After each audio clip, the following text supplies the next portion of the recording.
I need to face him alone because that's how it's done. Yeah, which is very dramatic. I don't know why. Girl, Like, why do you need to?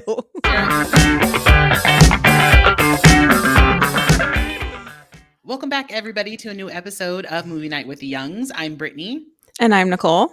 and we are here. You guys know the drill. We are two sisters going back over the movies of our childhood to see how they affect us now as adults. I think we're just going to jump right into this one because, yeah, this month we're doing movies that scared us that shouldn't have.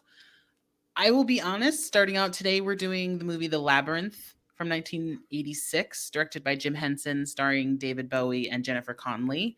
I'll be honest, after watching this movie, I don't know that this should have been in this category.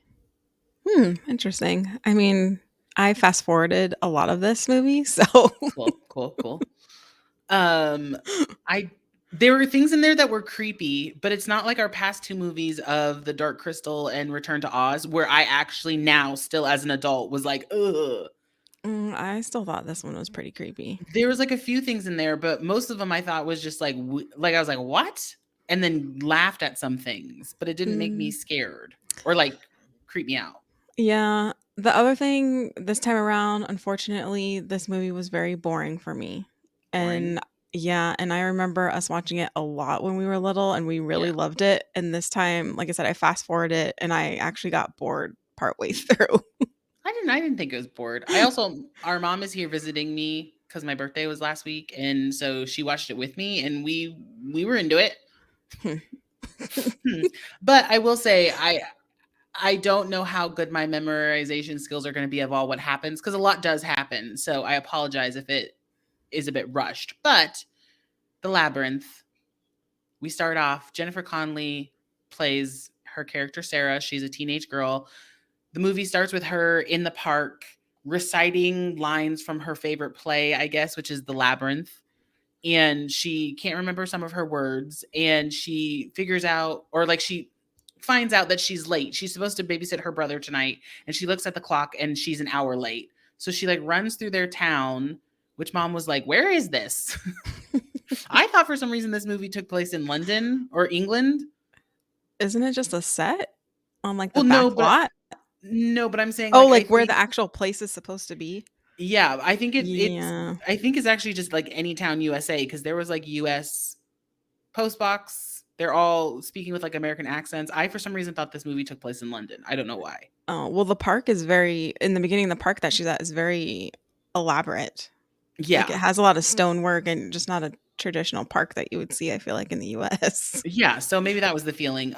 But she runs home, she gets home, and her stepmother starts yelling at her saying, "You were supposed to be here an hour ago. We barely go out." You can tell that Sarah and her stepmother don't really get along, and that her dad kind of is just like, "Be nice to your stepmom." Mhm. That fight there, I have written down, everyone was so dramatic. Yeah, I actually wrote that down for the entire movie. I thought her character was extremely dramatic, like, Oh, overdone a little bit. my second note is Sarah's annoying. Yeah. Like, like I like Jennifer Connelly, but she is very annoying in this movie. Yeah. Well, she's acting like she's still in a play to me, the whole Yeah. movie. Yeah. Yeah, she's and like even just like the high pitch of her voice, It's everything is always a yelling. scream. Yeah, Yeah. like I think we talked about that like with Diana Ross and The Wiz. Like everything Mhm. she does is at like a scream for some reason. Mhm. But yeah, she's very annoying. But she runs up to her room. Yeah, okay, whatever. She'll babysit.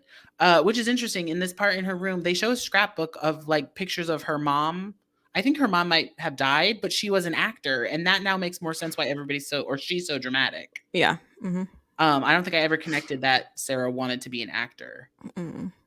I Um, I just assume that because her entire like persona is that she's in a play. Like real life doesn't exist. She's just always in a play. yeah, she's a bit much, but she goes through her room, throws herself on her bed, freaking out, so upset. She talks to herself a lot Mhm. in this movie, but she finds out that one of her stuffed toys is missing off of her giant toy shelf. And she runs into her brother's room, Toby. He's a baby in a crib, and he is just wailing at the top of his lungs. And she finds that her favorite teddy bear in there is Lancelot, or Lancelot is in the room. Mhm. And I'm like, Sarah, do you really think that this baby in a crib crawled across the hallway into your room to get this teddy bear? Yeah. Like, clearly it was your stepmom. Yeah. I'm not a fan of this entire scene because she's just, like we said, she's just a bit too much, too dramatic. Like, she's freaking out. It's just a baby. Calm down. Yeah, It's not the end of the world. she starts telling him, well, he's crying the whole time, but she starts telling him a story about how the Goblin King comes and steals babies and turns them into goblins, but the Goblin King is in love with the girl. And yeah, very dramatic story. And mom was even saying, she's like, this feels like child abuse. Well, the baby. she's very aggressive when she's talking to her brother while she's holding him. Yeah, she's like, oh, Toby, stop it. Stop Yeah. it. And like kind of bounces him around. Mhm. But during this time, she says that she wishes she did know the words that would trigger the goblins to come take him away. And you cut to a shot of all these. So this is Jim Henson, who did last week's movie, The Dark Crystal. So puppets are involved. And you like just cut to a shot of all these creepy looking puppets, like sleeping. And they're like, she's going to say it. Yeah, they're see, that's what I'm saying. They're very creepy. I thought and the lighting is creepy too. But I thought they all looked very funny. I mean, not a lot of them have teeth. They're like the gummy. Oh, I didn't even notice that. Yeah, they look like gummy people. I don't know how to pronounce or describe it more. But the whole time she's telling the story, they're waiting for her, and they keep cutting back and forth waiting. And she finally says, I wish that the Goblin King would come take you right now. Which is very rude. Yeah, and then Toby stops crying. She goes in. All of a sudden, there's like a thunderstorm, lightning storm. Toby's gone. Little puppet creatures are like scurrying around her. Anytime she looks, they scurry away. And then there's like an owl pecking at the window. And the owl comes in and turns into David Bowie. Which is very random. I like him in this, but it's weird. He's very like, he's all dressed up. He's got this weird mullet hair thing going on. The makeup. Yeah. Tight pants. Very tight.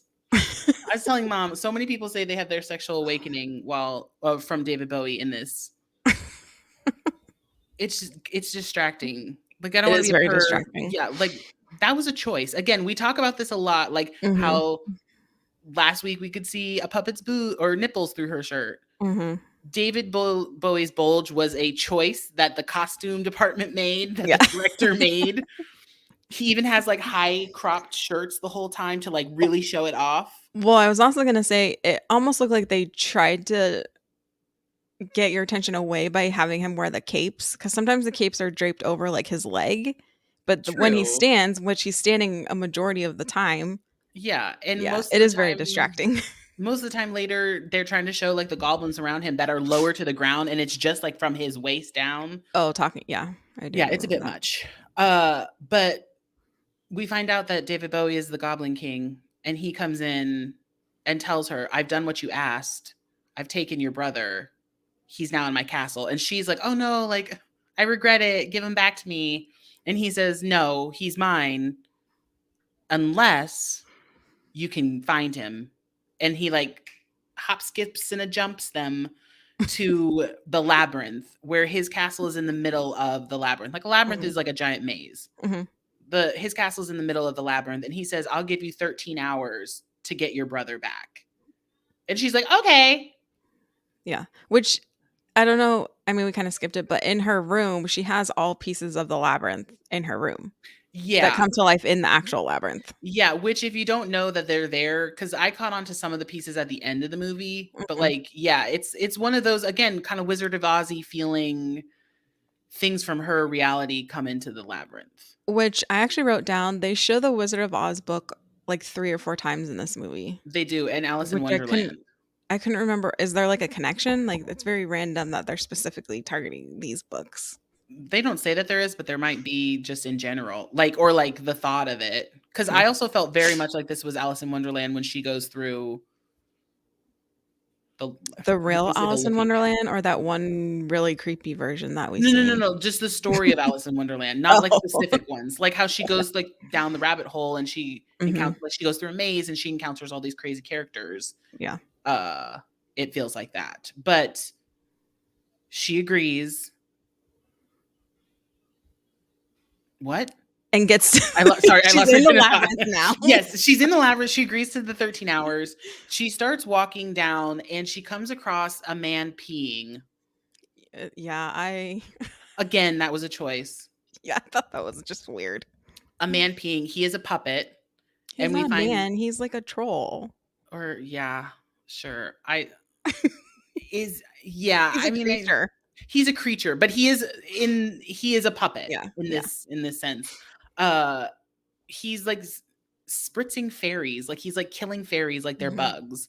And Sarah starts talking to him, which she's very open with, just talking to people and being like, I need you to help me. Yeah, because it's all And about her. yeah, and she asks him, how do I get into the labyrinth? And he says, you have to go through this door. And we Mhm, find out that his name is Hoggle. mhm. Hoggle. He'll be around for the whole movie. But he leads her into the labyrinth and she just kind of just like, I don't know where to go. But she decides to go down one path and realizes that it doesn't turn. It's just a Mhm. straightaway path. And this is where she gets super dramatic. She's like running, running, running. Then she stops and then she just starts slamming her fists against the wall, like back and forth. She's like, ah, Yeah. ah. It That's what I'm saying. She's acting like she's in a drama the entire movie. Yeah, and she's like narrating it the whole time, talking Yeah. to herself. Like Mhm. I get that she's the only person on camera, but we don't need to hear what's happening. We can see it, Yeah. which I Just thought was tone her strange. character down a little bit. Yeah, but she falls down to the floor and she runs into this little. Oh, well, before I say that, what me and mom thought was really funny, the music throughout this movie is so weird. It's random. It is like, I mean, this is 1986, but it is like saxophones and piano synthesizers. Like, I think specifically this scene, it was like she was like chasing the bad guy in a cop movie. Oh, yeah, but there's some that almost has, like, a techno feel to it. Like, it sounded like Mannequin in the Mannequin music, But like that's what I'm saying. that type of music. it's 1980s, but it doesn't fit Mhm, what's going on. Like, it makes no sense. And I yeah. saw it, like all the original music was, well, I don't know if he did that, but like all the original music was written and performed by David Bowie. Mhm. And I'm like, I don't did think you those guys? parts were, though. I'm not sure, but it definitely feels like she's in like Miami Vice, like Oh, yeah. That's what I'm saying. yeah, it makes no sense. But she, in her panic, she meets this little worm, and the Mhm, little worm tells her, like, things aren't what they seem to be. Like, you have to really look at it. And she goes up to one of the walls thinking it's straight, but really, it's a door.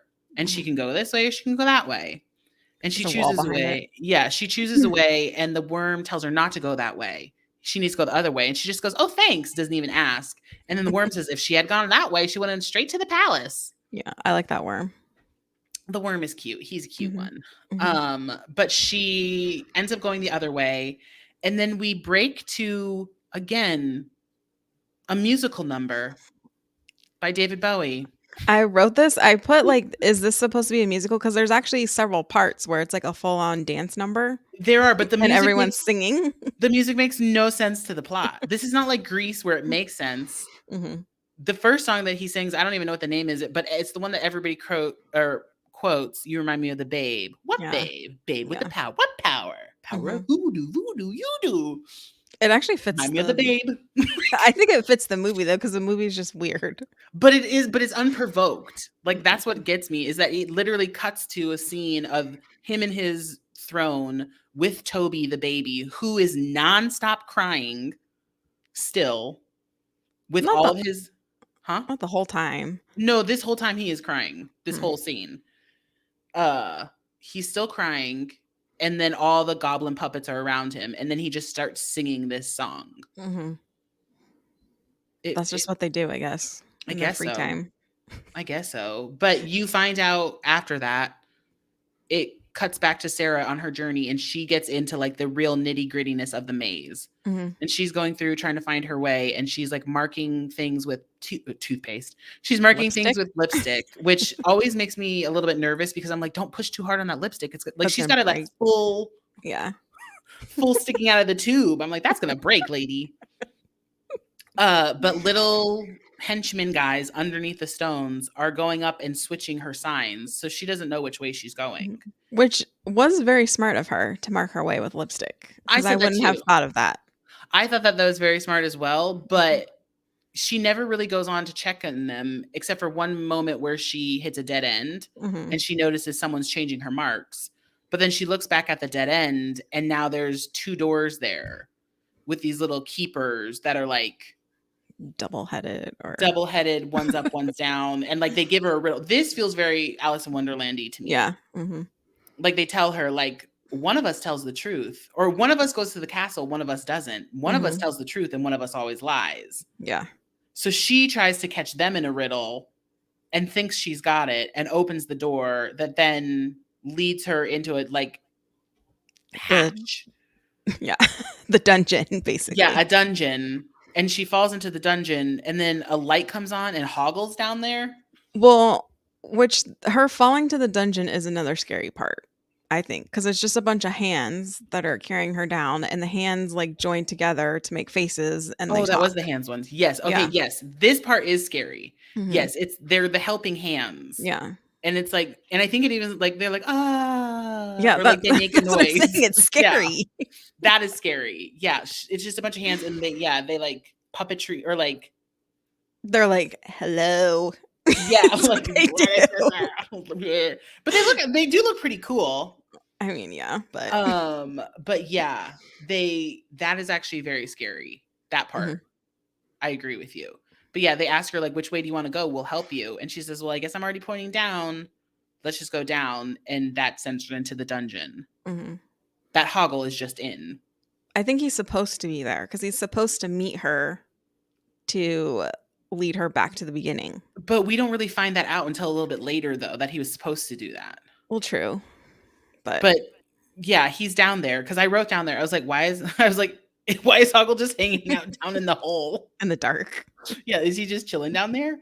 Uh, but yeah, he tells her, "I can take you to the castle," with the understanding that he's actually gonna take her back to the beginning of the labyrinth. Mhm.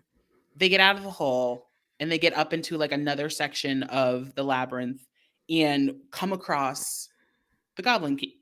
Excuse me, I almost burped. The Goblin King. Isn't that where, Sarah gives him the bracelet too? Because he's, like, obsessed with jewels? Oh, yeah, to get his help, Sarah Yeah, says, "I'll give you my bracelet yeah. in exchange for you helping me get out." And Hoggle's like, Mhm. "Sure." Which actually is a funny point because when they meet the Goblin King, he says, "What's that piece of plastic?" And I'm like, "How do you know what plastic is?" 'Cause he's the king. Because he can travel between both worlds. But it felt very like lazy writing to me. Like they wanted to be like, the king notices, so he says, "What's that plastic?" He should've just said, "What's that? Yeah, What's he those should have said, "What's jewels?" that?" But the king is mad because he thinks that Hoggle has switched sides and he sets on them. They call them the cleaners. Yeah. And it's basically just like it looks like a giant drill. It looks like something from Dark Crystal. Yeah, it looks like a giant drill that, like, goes down the tunnel, and it has, like, spikes and What are nails those and things called? things. They cave out I the think yeah, carve it's out the just caves. It's a real it's just a machine. drill. Isn't it It just a do drill? I have no idea. Like, it kinda But looked like it's the drill from Ocean's 12. Or no, oh, Ocean's yeah. 13, sorry. Yeah, kind of. But it's being run by little goblin guys on the back. Yeah. They're, like, pumping up and down to get it to go. Yeah. Yeah, that one that's not so scary, but it's a little tricky. But Mhm. Sarah and Hoggle escape, and this is what I thought was interesting because I caught it. She asks why she or, like, why Hoggle is helping her, and he says he's scared of Jareth. Yeah. I yeah, I was like, "Why does he have a name?" But also, I don't think I've ever in all the viewings we've watched, I don't think I've ever heard his name. I haven't either because he also says y His Majesty a lot too. Yeah, but, like, he ends up calling him Jareth, like, 8 times in the movie. I'm like, "How have I Yeah. never clocked that He David has a Bowie's name. character has a name?" Yeah. I don't know why he has it. He doesn't need a name. And Yeah, Jareth, it needs to be more that's not labyrinthy. Jareth sounds labyrinthy. No, it needs to be more No, is it labyrinthly. you don't Like, think it sounds I labyrinthy? don't think so. Jareth?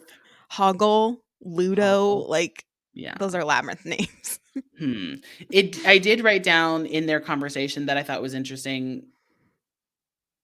Oh, because that's what it was. When he's down there, we're see the guys, another one just confusing. The Goblin King asks Sarah, "How is the labyrinth treating you?" And trying to be defiant, she says, "It's great," or like, "It's Mhm. fine." And he says, "Well then," and takes off several of her hours, Yeah. cuts her hours short. And she says, "That's not fair." And Jareth, as we now know him, responds, "You say that a lot. I wonder what your basis of comparison is." Mhm. Cut her down, Jareth. She thinks her whole life is unfair. She thinks everything's unfair because she's Yeah. spoiled. Mhm. But I do like that he said that, and it's like, do you actually know what fair is? Like, what are you comparing it to? I thought that was a very good, like, again, teeny tiny Brittany wouldn't even have caught that, but adult Mhm. Brittany, whose mom has been saying that she's being a little bit of a beep since she's been here. What? No, mom didn't say that. Mom, tensions were tight. Oh, okay. I don't know what's going on over there, but But maybe I think it's funny that I caught that line yesterday and I was complaining to her that she was very kindly washing my dishes at my own home, but oh, just that's nice of her. All I know is I'm getting it was a like trigger. 50 group chats a day while she's been there. I told her to stop doing that, but she won't Yeah. listen to me. Mhm. Right, mom? She needs to because while I'm at work, I get nonstop group texts. Yeah, I told her that, but she wasn't listening to me. Anyways, uh so Hoggle and Sarah escape. They go back up to the labyrinth and they run into this guy who he tries to again give them all this insight but really helps them with nothing. I just Mhm. thought he just looked very realistic as a puppet The old man with the bird head with the bird head. I or just think yeah. that was some real Are cool you sure they're puppetry. all puppets? Well, but that's the thing. It's like it's puppets with humans inside for some of the things. Mm. Like that's how like Jim Henson, even the Muppets, that's how they work. Is that some of the Muppets are just like puppets or like the thing like I think you're thinking of like a puppet like this, Mhm. but like a puppet they move with other Yeah, that's true. arms and Yeah. like if you look at a lot of behind the scenes, it's like there are some people in there that are like actually in the costumes, but there are other parts of the costumes being controlled. Mhm. Well, it's like the Dark Crystal last week. The Yeah. actual set and scenes are done very well for this Yeah. time, I feel like. Oh, yeah, I think, kind of I wonder why Jim Henson maybe stopped doing kind of like these more adulty like Hmm. sci-fi kind of things. Cuz he did a good job. Yeah. Is this it's Um not sci-fi. it's fantasy. Mm, sure. What do you think it is? I don't know, but I don't see sci-fi. No, I'm saying but no, I was saying like more like Dark Crystal sci-fi fantasy. I kind of just Mhm. put them together. Mm, 'kay. Um but I just the bird man is nothing that I just thought it was a really amazing puppetry and Mhm. costuming. But they go further into the labyrinth. They Hoggle and Sarah come up against some screamings or Mhm. some screams, and Hoggle freaks out and he runs away. It's like a growling. Sarah decides to go forward and she sees that this like giant, I have him as a drunken bear. He's not a bear. He's He got looks like a horns and drunk bear. stuff. But like if I were to describe, I'd be like, Ludo's a drunk bear. Okay. But she comes across this giant creature, beast, that's being hung up by these little minions, and they're like biting him with toy dinosaur things on sticks. I put dinosaurs on stick too. Yeah, they're basically attacking him, Mhm. and Sarah decides to help him and cut him down. And during this whole time, Hoggle, as he's running away, he runs into Jareth again. Let's just call him the Goblin King. Yeah. He runs into the Goblin King, and the Goblin King says, like, I feel like your allegiances are switching. You're supposed to be working for me. Hoggle says, no, I am. But then the Goblin King says, like, she'll never love you. Like, do you really think that she would love whatever you are? If she kisses you, I'll turn you into a prince myself. Mhm. And Hoggle's like, what? But in the meantime, he says, give her this peach to like slow her down. And the Goblin King gives Hoggle a peach. Which is very Snow White like, and they show Snow White book in the beginning too. They do. Mhm. Yeah, there's a lot of like things or like allusions to other fairy tales. Mhm. But during this whole conversation, Hoggle hears Sarah screaming for help. So he like runs away to try to find her. while we cut back to Sarah and Ludo, they're now becoming friends. But yeah, Ludo's Mhm. like a Sarah, Yeah, Ludo, he's like, what's his name in Monsters, Inc.? Sully? What's his name? Yeah, he reminds me of No, him. Yeah, he he's. even kinda looks like him a little bit. I But mean, maybe, very kinda but like, slow, friendly. he's a drunken bear. But Like even the noises. yeah, like, a lot of times I'm kinda like, "Can you just move just a little faster?" Yeah, what's with you? But they're puppets. Well, that's what I'm saying. Is they're humans inside these huge costumes? They can't move fast. I know, but everything's, like, just so slow. I guess so. But Sarah and Ludo find now another set of doors. They go through the doors, and on the other side is like this forest. Mhm. They go through the forest, and Ludo somehow falls through the floor in like the quietest, like, Yeah. like, Like, like, through the it's like a bunch of leaves. yeah. That's what it sounds like. But he's huge, and he just like falls right through with not a peep. Mhm. And then Sarah encounters these like this is another scary part. Like this is Yeah, like I the put other that's scary part. scary. Yeah. Monkey, flamingo, something. I have it, hold on. I have it in my notes what they're actually called. Oh, They're did they say called what they're called? yeah, well, I think I wrote it the Fire Gang. That's what they're Oh, called. okay, okay. Um, but they're basically these like scary looking I Flamingo don't even monkeys is yeah, what it flamingo looks like to monkeys, me. that's a good flamingo monkeys. They're really creepy, and they sing this song to her, and in this song, they basically start removing their body parts to, like, Mhm. play with. Like, they take out their eyes and play dice with them. They take Their off their head heads. and Yeah. play golf. The thing that is just scary, but also what is the CGI green screen in this scene is It's pretty so apparent. terrible. Yeah, it's pretty apparent. Like, everything's pretty flawless, and then they get to this scene, and it looks bad. Yeah. And I don't know why they needed to do that Yeah. because it seems like they could do it all practically. I don't know why Mhm. they all of a sudden are green screening it. Yeah. Who knows? The But whole they scene is creepy. yeah, and they try to take off Sarah's head, and they're like, "Her Mhm. head doesn't come off." And she's Yeah. like, "Of course it doesn't." So she starts pulling off their heads and, And like, kicking throwing them. them yeah, so that they can't see anything. The thing that I thought was interesting, and I don't know how to say this properly, but are the fire gang supposed to be black? I said the same thing to Jason Like, are they supposed to be when we were watching it. I was like, "I'm pretty sure those are black actors." yeah, it's their voices and Yeah. the way they speak in their cadence. They almost sound like the crows And from yeah, Wizard of I thought Oz. that too. Yeah.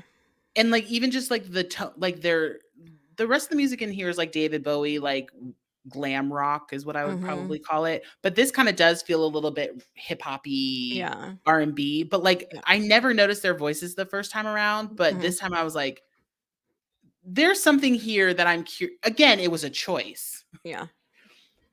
and I don't know what the choice was or why Yeah. that choice was made that way. It's funny you say the crows from the woods because I got that too.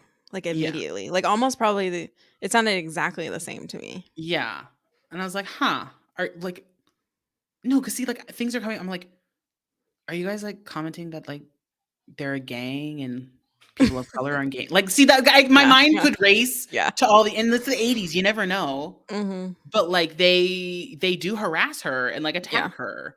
And they chase her and try to remove her head. Yeah, they chase her and she ends up running into Hoggle. Hoggle helps her, like, throws a rope over, Mhm. and she climbs up this wall, and she goes to hug Hoggle and is about to kiss him, and I then think they she does fall kiss him. she does? Oh, so she Yeah. kisses him, and then they fall through another trapdoor. A lot of trapdoors in the Labyrinth. Yep. They fall through another trapdoor, which I thought she didn't really kiss him, and that was Jareth, the Goblin King, being like, "Oh, no, no, no, no." Like, Oh, I'm "She pretty can't sure do she that." did. Oh. Hmm. Mm. Well, oh, maybe she does because he says, "You kissed Yeah. me." Yeah. Yeah. Well, they fall through a trapdoor and end up almost falling into, The eternal the bog stench of or eternal stench. yeah, which is basically just a swamp with a bunch of farting It's noises. a tar pit. It's the La Brea tar pits. You know what it reminds me? No, well, that too, but it reminds me of, Neverending Story when he's caught Oh, in the yeah, mud yeah. for some reason. Yeah. Like, I get that same feeling Yeah. in that scene. A lot of those scenes. Mhm. Yeah, but she goes through and they try to wiggle their way out or get away from the stench, and they're talking to each other, "You're my friend," "I appreciate," saying all these nice things to each other, but then Mhm. they fall off whatever wall they're crawling on and literally land on top of Ludo. Yeah, he's just He he's that's lost where he down there. yeah, that's where he must have when he went through the forest floor, he just ended up Mhm. there. Yeah. But they find a bridge and they try to get across it, and they run into a fox and his dog. Oh, he's a I fox? think he's a fox. I thought he was an act because he looks like a dog. Would that be weird, a dog riding a dog? Well, that's why I thought it was weird, but he looks like a dog Well, from his E! name is Lord Didymus, and his dog's name is Ambrosius, Mhm. which I think is cute. But he is the keeper of The bridge. the bridge, and he won't let anybody cross. But Mhm. somehow Hoggle like shimmies his way around While they're him, distracted, yeah. yeah, and crosses. But then Lord Didymus and Ludo have a fight. Mhm. And it's again slow mo, nothing really is going on. But halfway through, Lord Didymus is like, "Stop! I've met my match. Yeah. Like, He's you're my very dramatic too. yeah, like you're my brother. I can no longer fight you. You're Mhm. worthy." And then Sarah's like, "Great, let's cross." And he's like, "No, that's not what I said. I didn't say you could cross. I just said we're not going to Mhm. fight anymore." And then she says, "Well, why can't we cross?" He says, "Because I promised to not let anybody go with my permission." And she says, "Can I have your permission?" And he's like, yeah." 'Cause no one's ever asked him Yeah. before, I think. He's like, "Sure." So she crosses, and it's literally like a plank. Mhm. As she crosses, the bridge collapses, and she's like hanging off of a twig up top. Mhm. And then Drunken Bear Ludo apparently is working with the rocks, and Yep. he just starts. He's summoning the rocks. He's summoning rocks that come and like build a stone bridge for them to get across. Mhm. And what I thought was very funny is that anytime they step on these stones, little farts come out. Yeah. I don't understand the sound effects from that swamp, but okay. And like when Lord Dennison and his dog come across, it's like Yeah, like it's in pretty flash funny. motion. As they're walking, they get hungry, I think. Mhm.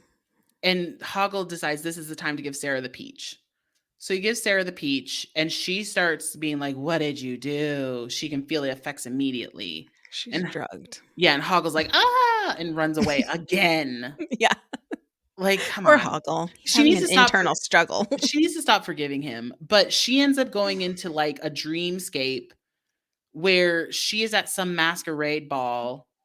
And Which is David another Bowie, creepy yeah. scene to me. Yeah, Yeah. masquerade ball, and the Goblin King is there, David Bowie's singing the song, creepy song, Mhm.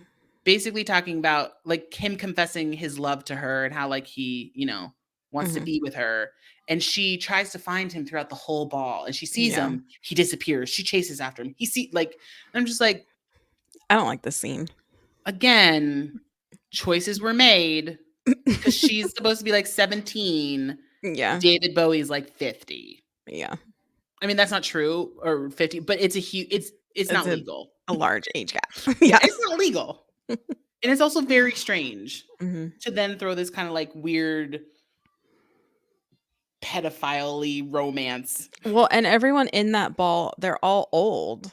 Yeah, and they all have these, like, creepy, like, plague doctor masks Yeah, on. and they're laughing all evil, and I don't know, this scene just I think they could have done the scene a little differently. Yeah, well, they finally meet, and they start dancing, and she decides, like, "Oh, no, no, no, no, I can't do this, I have a task." Mhm. And she breaks the spell. And when she, like, breaks the spell, she, like, falls down very dramatically again through the world and ends up in, like, a junkyard. Mhm. And this old woman with a bunch of junk on her back is like, "Hey, stay here with us. Like, don't you remember?" And Sarah doesn't remember what she's trying to find. So the lady gives her her teddy bear. And it's like, "Remember you were Mhm. trying to find Lancelot? Go in there. Come in here, see more." And it's Sarah's bedroom. Yeah. And, like, in the bedroom, she starts piling all of her toys on top of Sarah to make Like, her, trying to like bury her, yeah, like, trying to bury her badly, and be just like like, her. "Don't" yeah, like, Mhm. "Don't remember," but then Sarah does, and Mhm. the walls start to crumble, and she gets out, and this is the moment where I told mom, in the '80s, like, a lot of girls, even though they were supposed to be the heroine of the story, still were damsels in distress. Mhm. Like, Sarah is constantly saved throughout this movie. Yeah, I wouldn't characterize her as one of the strong women No, but like even a at lot of all. no, but like even a lot of 80s movies, like I think about like the Goonies, freaking Steph and Andy Oh, yeah, never they're really did anything. They yeah. were always having to be saved. Mhm. But like in this movie where literally Jennifer Connelly's character is the lead, like she realizes like, "No, you're trying to brainwash me. I can get out of here." But it's not really her getting out, it's her friends up top Mhm, like pulling her out. pulling things across. Yeah. Yeah. Like there's always somebody there to save her. Like you said, her character's not the best. No, she's not self-efficient. But I guess in all those Wizard of Oz, Alice in Wonderland, Snow White, those ladies weren't either. True. Mm. Staying true to the source material. So Ludo and Sir Didymus pull her out, and then they're like, "Oh, the castle, it's right here. We're here." Mhm. They go through the doors and they come across a giant another scary part. Gary Bart, yeah.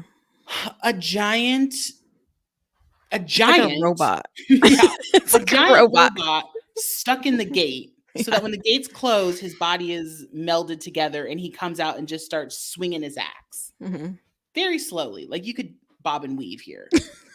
Um, but they try to fight him unsuccessfully. Mhm. Sir Didymus is just yelling at his dog for being a coward the whole Yeah. time. Which is But her dog in real life, yeah, isn't it? well, I mean, it looks like it, but it's never acknowledged that it is, but I think it Yeah. is. Mm. Hoggle, of course, now comes out of the blue and jumps on Saves top the of the day. monster. Yeah, and like rips out the guy doing the controls Yeah. and like destroys the machine. But I laughed so hard because when Hoggle jumps out of the machine, he Mhm. just full belly flops right on the ground. Oh, I didn't even He's notice. like, "Boo!" I was I didn't laughing notice pretty that. hard. I was laughing pretty hard. But they have a cool heart-to-heart moment, and he says, "I've been terrible. I've run away like 81 times. Mhm. You shouldn't forgive me." She says, "I do. You're my friend." But he always comes back. He always comes back. She gives him back like the jewels that she took from him as like leverage. Mhm. And they all decide, okay, here's the last gate we got to get through to get to the castle.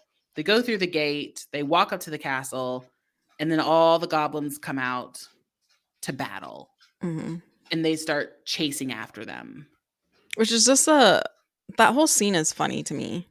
Yeah, it's like a bunch of It's kids. like It's a complete bunch of chaos. And it's just yeah. like little creatures running around. Nothing's like it doesn't look like it's choreographed. Like Yeah, it's it's just very chickens running around random. with their heads cut off. Yeah, Yeah. it's and there are actual chickens running around where I'm like, Yeah. "Oh, did that I don't know what that is." But Mhm. they run through this little village in front of the castle and just battle each other. Ludo calls the rocks. Yeah. The rocks come back and start like rolling people over. The Mhm. one thing I thought was very interesting is there's like they have a cannon and they're like shooting a little goblin cannonball out. Fine, I'm okay with that. But when Ludo and Sir Didymus and Hoggle and Sarah get close to the castle again, they have like a machine gun. Oh yeah. Mhm. They're like this whole movie we went without any kind of weapons, and then all of a Yeah. sudden there's a machine gun. Mhm. Which It was very I mean, strange. not the machine gun part, but for some reason that reminded me this movie actually reminds me of The Wiz a lot. But the Tin Man for some reason. I don't know why. Oh, I could see it just the way he looks. Yeah. I could see it. I could Yeah. see it. But yeah, they end up getting into the castle, and Sarah tells them, "I need to face him alone because that's how it's done." Yeah, which is very dramatic. I don't know why. Girl, Like, why do you need to? Sarah, you've not proven any kind of fighting skill throughout this, but sure, go on your own. Mhm. She ends up going, and here's another musical number. They go into that painting. I don't know what the painting is, but it's the one where like all the doors and like The there's different stairs, yeah. staircases and Mhm. nothing is set right. But David Bowie comes in and again sings this really creepy song Yeah. about how he That's can't live without her and he that's what I'm saying. breathes This movie's her. creepy. I don't know why you say it can't be creepy. No, no, but I'm saying it's not it doesn't fit with the other ones that like actually scared me. Hmm. This is just like there's some moments where like, I question that. But he sings this song while she is trying to get her brother Toby that's like on other staircases. Every Mhm. staircase she goes up, he's on one across the way going down. In this whole song, she tries to grab Toby while the Goblin King is just like lustfully singing after her and watching In her his go tight through this. pants. Yeah, in his tight pants going through this maze. She then decides she's just going to jump to get to the next staircase to get Toby. And again, just falls completely down into like another place where there's a costume change for for David Bowie. I don't know why in that 2 seconds he needed a costume change. But at this dramatic moment, effect. They confront each other, and it's the speech that she was actually doing at the beginning of the movie in the park. Which, is this a real play? I don't know if it's a real play. I think it might just, we should look it up, but fact checker? It might just be a plot device. But he says, which Mom and I both kind of were like, what? He says, just let me rule you and you can have everything you want. Fear me, love me, and I will be your slave. She's 17. Yeah. She's 17. Clearly not in this world. Yeah, but she tells him, she finally remembers the line that she forgot. She tells him, you have no power over me. And apparently that makes him burst into balls of crystal. And he becomes the owl. And transports her back home. And she like stands in her living room. She's like, what? Toby. And so like, couldn't she have just said that like at the very beginning of the movie and it would have been done as soon as she got into the labyrinth? You'd think so, but at the same time, it's like, wasn't the whole point that she was supposed to get her brother? She never did. Like she actually defeated him and he put the brother back. But she never actually like got Toby. She never like after that first time, she never even came into contact with him. But either way, she's at home. The owl is like flying around her living room. She runs upstairs to see Toby. He's there. He's asleep in the bed. And she's like, oh, I'm so sorry. Like, I'll never leave you again. Whatever. She goes to her room. She goes to her room. What? She's not a nice older sister. She's really not. She goes to her room and she decides, like, I'm a grown-up now. I'm putting away these childhood things. Oh, the toys, yeah. And starts putting away her toys. And her parents come home, which I think is funny because her dad's like, Sarah, are you home? She was supposed to be babysitting. Where would she be at midnight? In the park rehearsing her play. I don't know, but it was a weird line. But she starts putting away all these childhood things and she looks in the mirror and Ludo shows up and is like, Sarah? Bye-bye. Ludo shows up, Sir Ditmus shows up, Hoggle shows up, and basically says, if you ever need us, we're here. To which she should say, like, thank you. But instead she says, I don't know why, but I will need you many times throughout my life. Yeah. How do you know? Dramatic. It's so weird. But then she's like, I'll need you many times more. Like, she should, if she's now an adult, she should have been like, thank you. I think I can do it, but thank you. Instead, she's like, I don't know why, but I will need you. Well, and why does Hoggle keep questioning it? Like, you do? You do? Because he's never had friends. He's just had Jareth boss him around. Oh, Jareth. So after she says that, they go, hooray! And then she turns around and every single character she's interacted with, is now in her room having a dance party. End of movie. Yeah. It's a weird ending. Can everyone see those in a room or only she can? But why would like the fire gang be there or that Birdman? Like there's some goblins in there too. Yeah, like they were the bad guys. I don't know why they're there. But a weird ending for a weird movie. Weird ending for a weird movie. I'm kind of proud. We pretty much, we remembered that more than I thought we would. Even though I fast forwarded. Yeah, whatever. So, Nicole, the question we ask, do we think this movie is nostalgia or does it hold up? It's nostalgia for me. Yeah? Yeah. Why? Because, what's happening over there? Someone agrees with you, honking their horn. No, this is nostalgia to me. No, it's just too weird, too all over the place, too creepy. No, it's nostalgia. I'm going to say it holds up. I think it, like I said, it did not come across as creepy to me as I felt like it did as a kid. But I think it's fun. There's funny parts. There's weird characters. The music, as odd as it is, it still gets you in there. Like, I think it's a memorable movie. So for me, I still think it holds up. I mean, she is annoying and I could do without her, but like all the other characters are fun. Well, yeah, I'm going to say nostalgia. Split decision. And I won't be watching this movie probably ever again. I'll probably watch it when they put it back on Netflix in like 15 years, but I don't have any desire to go back and watch it. But it still holds up in my book. Okay. Fair Well, enough. that's the end of our episode. Thank you guys for being here. You let us know if you've seen this movie. Did you guys think it was scary? Did you think it was creepy? What did you think about the tight pants? Let us know. Go ahead, leave us a like, a comment down if you guys are watching us on YouTube. Everybody on the podcast platforms, thank you for downloading the episode. Next week, we will be back with what were we doing? I totally spaced it. Wait. Were we gonna do Neverending Story? No. Oh, well, now that you said it, I guess we have to. Well, what was the other movie? We had another one, but I forgot. I thought we were gonna do Last Unicorn. Unicorn. Oh yeah. Okay, do Last Unicorn. Or we could do Neverending Story. Either one. They're both creepy, so it doesn't matter. We'll be back. We'll do Neverending Story. Let's just continue the live action puppet for a little bit longer. Okay. Okay, so we'll be back next week with Neverending Story. Hope you guys will join us for that. Hope you guys enjoyed this episode and have a good movie night. Bye. Bye.